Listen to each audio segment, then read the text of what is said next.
So it's like, you How have to. did you get it from that to that? Was it one of those things where like somebody's like, hey, you'd make a good food show producer, come to this show? Or did So you apply? How did that happen? no, it just evolves. So like, because people know that I bake. So when I was doing, even when I've done things like I've always brought stuff into offices. I'm like, what am I going to do? I live by myself. Eat all this myself? No, I bring it into the office, right? So it became known, that I baked.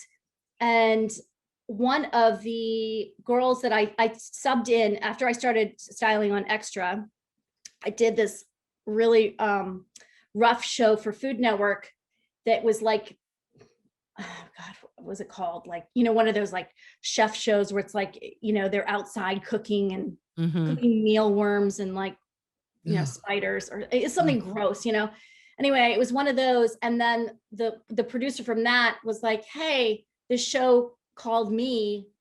Are you interested? Because she knew that I had a baking background. So that's as easy as it was. And then I started it kind of like oh God, I can't believe I did that show, to like mainstream Master Chef. Yeah. Yeah. So, I mean, it's a tough business, because it's like basically you have the job of a creative person, and then you are also, in addition, running a legal kitchen, basically. So like I have all the responsibility right now of building a kitchen out and like anticipating equipment needs, food costs, all that, just like you're working a restaurant, but then also like doing the creative for the show and being like, they should make fried wontons today or whatever it is, I always wondered who comes up with those challenges. That's you. That's me. Yeah. How do you come up with those challenges on the show? Or like today, you're going to lift the surprise box and it's Yeah. So it's usually like a lot of it's inspired, like maybe we wrap it around seasonality. So it's like, I know I can get really good swordfish right now. So what would I put with that? Maybe a Fresno. So I go hot. I like to go from, if you're doing a box like that, you're designing it around different flavor profiles and different directions they go with that main protein or whatever it is, right? So we want to go spicy, we want to go sweet, we want to go fruit, so I'll put something in to represent all those groups so that people can really create from there. So it's like, it's a guessing game, but like I typically, if I put a box together for any show, I make a list of 10 dishes or so that I would do if I had that box. So that I know, like, okay, I'm going to see, because networks really worry about seeing a variety. So that's, you don't want it to be repetitive. Like, exactly. And like, it's a struggle for me because they don't really, because some of them are a little less knowledgeable as far as how food is made. So they don't realize cooking a brisket has a different timing than than cooking hot dogs. Swordfish, yeah. Or swordfish, because it's like, oh, I need 4 hours for this versus 45 minutes for this. And they'll go like, oh, it should be fine. I'm like, no, it's not, So anyway, so that's kind of like the difficulty, is finding those sweet spots and compromising where I have to like get the variety, because you want to, like in shows, when you're designing a show, for me, it's all about the evolution of the episodes. So like we start off, you want to get to know people, but then you also want to see the food get progressively harder or like more elaborate as you go. So like, that's kind of what I'm always helping with design of it. Like, does it feel like it has a natural evolution? Kind of like how on Top Chef, they always end with basically restaurant wars, where they're creating an entire experience and not just one single dish. And you move into like, I mean, for that show, it would be like, I worked on the final, they have 2 different crews that work. It's a strange shooting schedule because it's so long. So basically you have a separate crew that goes in and does the last few episodes, and that's what crew I worked on. So at that point, they're throwing cash at you. It's just like whole pigs, whole lambs. You have to break down the whole protein. So it's like they, it becomes something else like by that time in the show, because it's, they have such a grand entry, like last few episodes, what I mean? Like, they want they want flash. They're looking for like, elaborate exotic foods to come out on plates, which they pretty much do, but Top Chef does a pretty bang up job. So I know you don't want to reveal any identities or We want to keep you working on these shows, and then we'll transition into talking about some of the fun tricks of the trade, or not so fun as the case may be. Let me put it to you this way. Yeah. When I love watching cooking shows, always have. And when I watch people compete, I think to myself, especially when they have the amateur cooking shows, right? They take people, quote unquote, off the street. I mean, obviously they have experience, but they're not a restaurant chef. Maybe they own a catering company. Maybe they're a food blogger. Maybe they're, and I always think to myself, wow, how do they know every single challenge? Because I know the food that I work with every day, and I have no problem with that. Yeah. But then if you were to give me a baking challenge with gluten flour, I'd be screwed, because I don't fucking know how to work with regular flour, because I'd never have worked with it in 20 years. Yeah.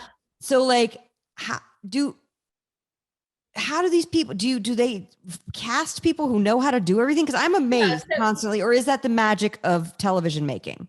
So on a lot of my shows, and I think there's a movement of people that have this philosophy. It's not just, but on British Bake Off, that's who I work for like half the year, doing with the American crew. I mean, the American crew meaning 4 of us, because it's just my whole crew is in the UK. But we work together to really, we develop this with the cast. So it's not a matter of like, we own it. They go to Bake Off, they know it ahead of time, except for the technical, obviously. That's the whammy that you get every episode.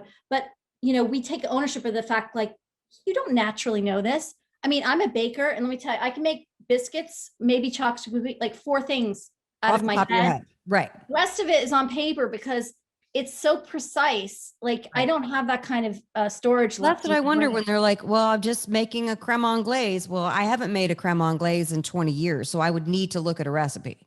Exactly. And then memorize it, and then get out there and be. I mean, there are certain things where we might prep them in a broad way, like for a savory show, we might give them broad strokes, like, hey, start thinking about the show in terms of ways you can take your unique culinary experiences and point of view and inserting it into something, like for the show. So like, because I always want, because what makes the best contestant is if you keep your personality throughout all your cooks. Like I can see that that's Anna's dish, by looking it shines through the food. Exactly. It's not, it shines through that it's yours. Like nobody wants the Cheesecake Factory of cooks. Do you know what I mean? Like where it's like, I do this, I also do this, and I do this. Like it gets muddled. It's like the 48-page menu of chefs. Exactly. It's like you want, someone to have a voice, and like that unique voice is good enough. You don't have to be the best at everything. So you help a little bit is what you're saying. You help, you might, depending on the show, you prep. Yeah. So like depending on the show, I will prep with them as far as getting them prepared for the show. It's not like I'm giving them a recipe. It's more like, hey, I have a bunch of deliverables for you, meaning like, so you need to work on these 10 categories of like a food. And then you have a deadline to turn it in, because we like to shop as efficiently as possible for people. I might not have black soy sauce for you if you don't ask. I always wondered that. Who did the shopping for like the MasterChef kitchen or the Food Network kitchen? Is that you? You're like, you go and well, I don't do it, but somebody, we come up with lists based on, we come up with lists based on need. And like, it's especially with food costs are like 30% higher than normal right now. Yeah. So like, for my projects going forward right now, I'm like, be specific, because let me tell you, I'm not really going to be buying overages in every category because it's just too expensive. I mean, protein, I just paid $18.99 for bacon the other day. I mean, it's like crazy prices for, quality product right now, especially in California. Anyway, it's tough. It's like, because you want, like, you've got to keep your bottom line down, but also like just not being wasteful is important. It's absolutely, because of the laws of, health codes and whatnot, we really don't have a lot of opportunity. Once someone opens a package of something, I don't really have an opportunity to use that again because they've cross-contaminated it.